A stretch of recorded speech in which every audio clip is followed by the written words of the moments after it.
So etong mga idol, tila magandang balita na para kay former 3 Division World Champion Jonrel Casimero, kung saan ngay ang ginagawang pagpo-post ng Ring Magazine sa kanilang official FB page na dala ang pangalan ni Angas ng Pinas, na sa huling post na rin ito ay kinaladkad na rin ang pangalan ni undisputed super bantamweight champion na Oya Inoue. Well idol, base naman sa ating kaalaman ay isa rin ang Ring Magazine sa respetadong independent rankings na bukod sa 4 na major sanctioning bodies na kinabibilangan ng WBA, WBC, IBF at WBO, ay isa rin ang Ring Magazine na kinikilala pagdating sa pagsasaayos ng mga boxer at nagbibigay rin ito ng pagkilala na tulad na lamang ng Ring Championship belt, at maaari lamang mawala ito sa isang boxer kung ito ay matalo sa weight class or lumipat ng ibang dibisyon. So kung kaya't ang pagkilala na rin na ito para kay Cuadro Alas ay masasabi nating isang napakagandang bagay para sa Pinoy boxer.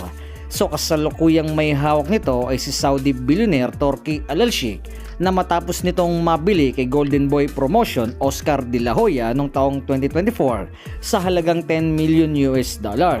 So ang pagpapahayag na rin na ito ng Ring Magazine sa pangalan ni Casimero ay parabang ibig sabihin nito ay tila hinahamon na si Inoue sa tapatang Casimero, na isa ito si Inoue sa binibida ng Ring Magazine sa kanilang official FB page, kung kaya't parang nangangahulugan na rin na hinahamon na ito ni Turki Al-Sheikh. So isang magandang bagay itong mga idol para kay Casimero ang pinagdidikit muli ang pangalan nito kay Inoue, nang dahil na rin sa nakuhang impresibong panalo kontra kay former 2 Division World Champion Luis Pantera Nery. So bagamat malayo pa ito sa ngayon, nang dahil sa may nakahamba pang laban si Inoue na pinag-uusapan sa pangalan ni WBA Bantamweight Champion Jesse Bam Rodriguez. So kailangan lamang dito ni Cuadro Alas ay mapanatili ang panalo sa tuwing lalaban nito, nang sa ganun ay muling maibalandra ang pangalan sa Ring Magazine. So masulit sana mga idol kung makakabangga nito ang number 1 sa ranking ng Ring Magazine na si Murodjon Akhmadaliev,